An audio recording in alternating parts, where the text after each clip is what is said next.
Mafia पति की मौत के बाद पत्नी ने शुरू की माफियागिरी, ससुर को ही दिलवा डाली मौत के घाट उतारने की धमकी। पुलिस के उच्च अधिकारियों से मांग, नहीं हुआ इंसाफ तो दे देंगे जान। संपूर्णानंद उर्फ काले अनेजा के पिता ने अपनी पुत्रवधू पर संपत्ति में हिस्सा न देने पर जान से मारने की धमकी देने का आरोप लगाया है। साथ ही पिंक बूथ प्रभारी पर एक तरफा कार्रवाई करने का आरोप है। आपको बता दें क्या है पूरा मामला। 2 वर्षों से फिरौती के मामले में गाजियाबाद जनपद की डासना जेल में बंद संपूर्णानंद उर्फ काले अनेजा की तबीयत खराब होने के चलते उपचार के दौरान जिला एमएमजी अस्पताल में मृत्यु हो गई थी। काले अनेजा के पिता भगवान दास ने मीडिया से बातचीत में कहा कि दाह संस्कार होने के बाद से ही काले अनेजा की पत्नी मुझसे संपत्ति में हिस्से की मांग करने लगी। आए दिन घर में विवाद करने लगी। लगभग 1 महीने पूर्व मेरी पुत्रवधू के जीजा अशोक कुमार मल्होत्रा, उसकी सास एवं साली मेरे घर आए। संपत्ति में से पायल को हिस्सा देने की बात कही, ना देने पर मुझे जान से मारने की धमकी दी, जिसकी शिकायत मैंने थाना सियानी गेट में की। उन्होंने कहा कि शिकायत के बाद नया बस अड्डा पिंक बूथ चौकी प्रभारी के सामने समझौता करने की बात हुई। समझौतानामा तैयार किया गया, जिस पर पायल ने हस्ताक्षर करने से मना कर दिया। क्या नाम है आपका? मेरा नाम भगवान दास अनेजा। आज आपके घर में पुलिस पहुंची, क्या कुछ पूरा मामला है? मेरा नाम भगवान दास अनेजा है। मैं लाल क्वार्टर गुरुद्वारे के सामने 1/1 से पिछले 50 साल से रह रहा हूँ और मैं काफ़ी समय से मेरे बड़ा लड़का जो है वो जेल में था।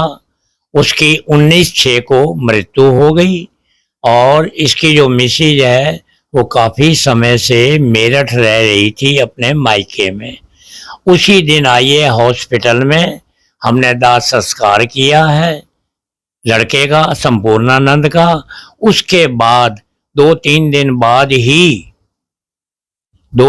दिन बाद संपूर्णानंद की पत्नी पायल ने कहा कि आप मुझे चाबी दीजिए, जो उसकी दुकान मकान में हम वो रह रहे थे वो मेरे नाम कीजिए।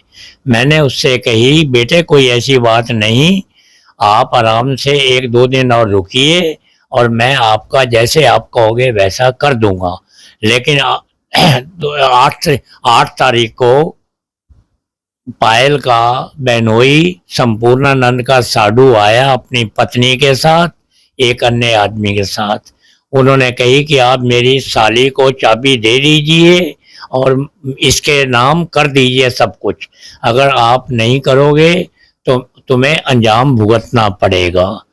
और धमकी देकर वो चला गया। उसी दिन मैंने थाने में सियानी गेट पुलिस थाने में रिपोर्ट दर्ज करवाई। उसके बाद सीमा पुलिस अधिकारी 1-2 बार आई है, उन्होंने विश्वास में लिया और विश्वास लेने के बाद हमने ऑफिसर से ये सीमा ऑफिसर से ये कही कि मुझे चाबी देने में कोई ऐतराज़ नहीं, हमारी 2-3 ही शर्तें हैं। वो शर्तें ये हैं कि मकान नहीं बेचेगी, किराए पे नहीं देगी, अपना कारोबार करे, मुझे कोई ऐतराज़ नहीं और मैं भी हर किस्म की मदद करूँगा। लेकिन सीमा ऑफिसर ने मुझे विश्वास में लिया और मेरे से कहा लगी आप चिंता ना कीजिए। मैं आज सुबह 12 बजे मैं सीमा जी के पास चौकी पर गया। उन्होंने मुझे आश्वासन दिया कि 1 घंटे के अंदर पायल कचहरी पहुंच जाएगी। मैं घर आ गया, मेरी तबीयत हल्की सी खराब हुई, मैं हॉस्पिटल चला गया।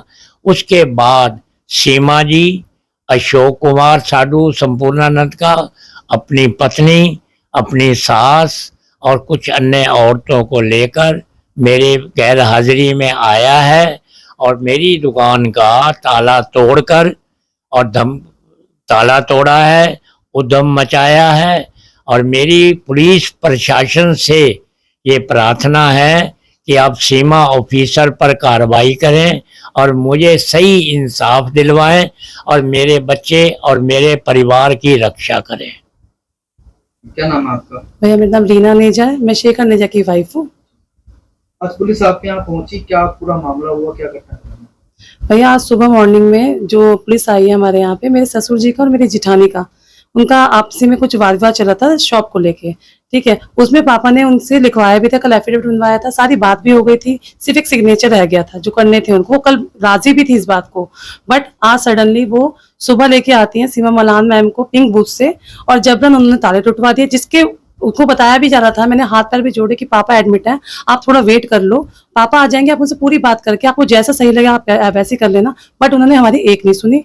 ठीक है, सामने खड़े होकर ताले टुटवाए हैं शिवम मलान मैन से, मैंने और मेरी नंद ने हाथ जोड़ के रिक्वेस्ट भी की है कि प्लीज मामा ऐसा मत कराइए, पापा आ जाते हैं, पापा के एग्रीमेंट से आप कुछ भी करा लीजिए। बट उन्होंने नहीं सुनी हमारी, और उन्होंने सारे ताले टुटवा के और हमें एक पेपर पे ऐसी वर्बली लिख के दे दिया कि ये ऐसे नहीं करेगी, ऐसे नहीं करेगी, जिसका कोई भी तथ्य नहीं है, कोई माने ही नहीं है वो पेपर, और हमें देके चलेगी कि लो, और मैंने करवा दी जो मैंने करवाना था। और उन्होंने इतना परेशान कर दिया, इतनी पार्शियलिटी करी है भैया, मैं आपको बता नहीं सकती। मैं कहती रह गई मैम प्लीज आप पापा को आने दो, एक दिन का वक्त और दे दो, बट उन्होंने हमारी एक नहीं सुनी। और यहाँ के सब लोग इकट्ठा करके, और बल्कि मेरी नंद को मेरे को इतना ज्यादा मतलब बातें सुना के गई है, मेरी जिठानी भी और सारी औरतें भी, वो मलान मैम के सामने, बट उन्होंने कुछ भी एक्शन नहीं लिया उनकी रिगार्डिंग। पुलिस से आपकी क्या मांग है, क्या मांग भैया मेरी तो यही मांग है कि हमें न्याय दिलाएं, जो हमारे साथ ये गलत हो रहा है प्लीज इसको ना होने दें। 82 साल के मेरे ससुर जी हैं, आप इनकी कंडीशन देखो, आज ये डिस्चार्ज होके आए, बट मैं तो ये चाहती हूँ इनके लिए सब कुछ ठीक रहे, हमें नहीं चाहिए। और जो सीमा मलान है उनके लिए कड़ी से कड़ी कार्रवाई होए। और आए दिन परसों मेरे हस्बैंड को बिना किसी रीजन के पुलिस वाले उठा के लेके गए, उनके पास कोई इनका रिटर्निंग नेम भी नहीं था, हमें पुलिस वालों ने भी दुखी कर रखा है। तो मेरा बस प्रशासन से यही है कि बस हम लोगों को रक्षा कराएं हमारी, और हमें सेफ्टी प्रदान करें बस।